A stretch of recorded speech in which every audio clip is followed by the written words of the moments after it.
लेकिन आप हमारे धर्म पालन में, हमारी परंपराओं के निर्माण में बाधा न करें कृपया। ये हमारा आपसे अनुरोध है। तुमको नहीं, कृपया आश्वासन दीजिए। तो नहीं करना चाहिए डिस्टर्ब।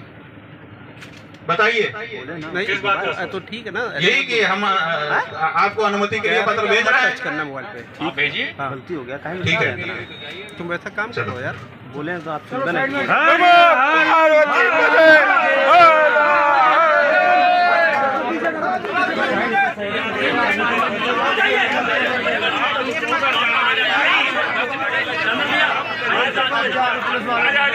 गया है, आपके पुलिस बल के द्वारा रोका जा रहा है, क्या कारण है? आपको बताया गया था पहले ही कल से कि वहाँ पे आपको जाने की अनुमति नहीं है। भाई अनुमति नहीं है, क्यों नहीं है? उसका कारण बताइए हमको कारण बताइए। कोई भी नई परंपरा के लिए अनुमति देनी नई परंपरा नहीं है, पहले से हमारी परिक्रमा होती रही है, उसके प्रमाण है हमारे पास। कोई अनुमति नहीं है जो नहीं, आप कह रहे हैं नई परंपरा नहीं है। ये परंपरा हमारी बहुत पुरानी है। वो चीज आप कोर्ट में दीजिएगा, वो बात आप कोर्ट में रखिएगा। नहीं, आप कह रहे हैं ना कि नई परंपरा, तो आप किस आधार पर ये कह रहे हैं?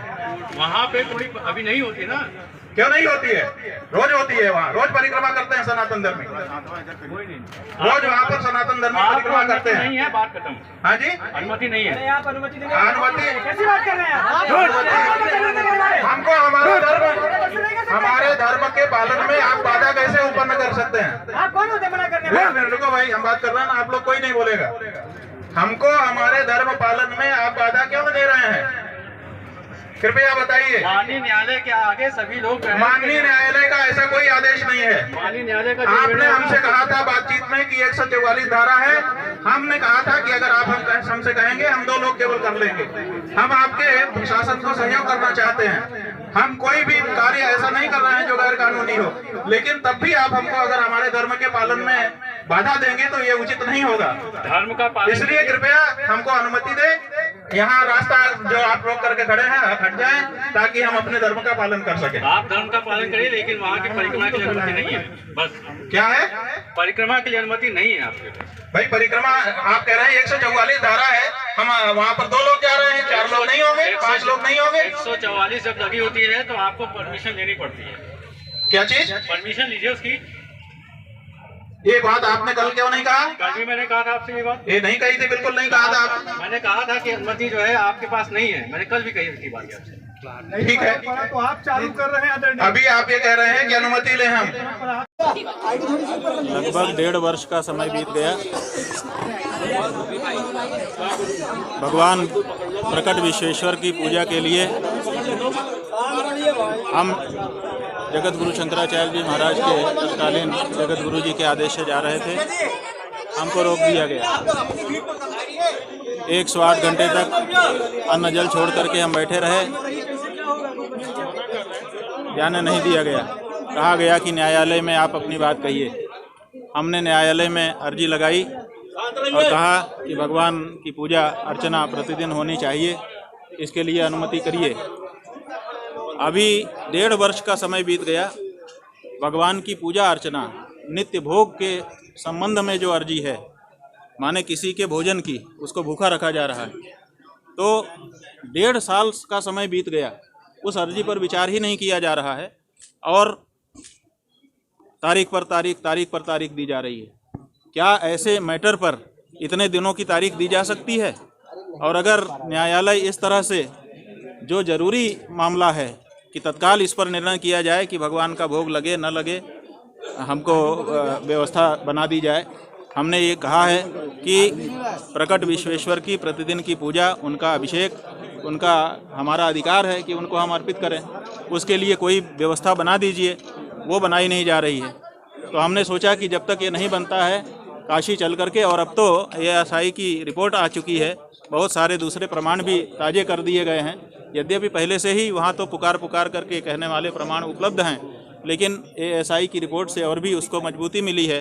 तो हमने सोचा कि जब तक हमारे भगवान को पूजा करने का अवसर नहीं मिल रहा है, उनको भोग राग हम नहीं लगा पा रहे हैं, तब तक उनके यहाँ पर विराजमान हैं, चारों तरफ घूम करके परिक्रमा करके हम दूर से ही उनको देख करके प्रणाम कर लें। तो उसके लिए हमने यहाँ काशी आकर के यहाँ के प्रशासन को सूचित किया। आज सोमवार के दिन 3 बजे यहाँ से निकल करके 3:30 बजे परिक्रमा करने का हमने कार्यक्रम सूचित किया। 3 बज गया है, अब हम यहाँ से निकलना चाह रहे हैं, जैसा होगा। गुरु जी, पुलिस सुरक्षा पूरी तरह से लगाई गई है, आपको निकलने न देने की भी बात सामने आ रही है। देखिए, हमसे कल अधिकारीगण आए थे, उन्होंने कहा कि आप अभी ये मत करिए। हमने कहा कि कारण बता दीजिए। उन्होंने कहा कि वहाँ 144 धारा लगी हुई है इसीलिए। तो हमने कहा देखिए 144 धारा आप बता रहे हैं, अच्छी बात है, हमारी जानकारी में आ गई। वहाँ पर हज़ारों लोग वैसे भी हर समय दर्शनार्थी घूमते रहते हैं और मुस्लिम नमाज पढ़ने के लिए भी बहुत सारी संख्या में वहाँ पर हर समय आते रहते हैं।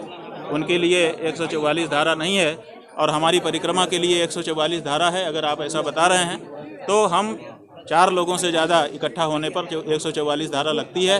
हम 2 लोग जाएंगे मिनिमम, क्योंकि हमारी मर्यादा है कम से कम एक व्यक्ति कम से कम हमारे साथ रहता है, हम कभी अकेले नहीं हो सकते हैं। तो हमने उनसे कहा कि अपनी जो मिनिमम मर्यादा है हमारी कि एक व्यक्ति हमारे साथ रहे, हम एक व्यक्ति को कर्मचारी को साथ में लेकर के परिक्रमा कर लेंगे। 2 लोग तो 2 लोग में तो 144 धारा नहीं लगेगी। तो इस पर वो कुछ नहीं कह पाए। उन्होंने कहा हम अपने बड़े अफसरों से बात करके फिर आपको सूचित करेंगे। 24 घंटे का समय उसके बाद से अभी तक बीत गया है। उनकी तरफ से हमसे सीधे तो कोई बात नहीं की गई है। अब कोई बात अगर होगी तो जब हम निकलना चाहेंगे तो कहेंगे। भाई, कोर्ट में मामला ये है कि वहाँ आप पूजा के लिए नहीं जा सकते हैं, प्रोटेक्टेड एरिया है, यही ना मामला है। जो 4 दीवारी बनी हुई है, उस 4 दीवारी के बाद बाहर घूमने पर हमको कोई रोक लगी हुई है। कौन सा कोर्ट का आदेश है कि 4 दीवारी के बाहर कोई घूम नहीं सकता है? बताइए, काहे का कोर्ट का आदेश? कोर्ट, अगर हम अंदर जा रहे हों, परिसर के अंदर किसी चीज़ को छू रहे हों, किसी चीज़ को हटा रहे हों, किसी चीज़ को क्षति पहुंचा रहे हों, आप उससे रोकिए।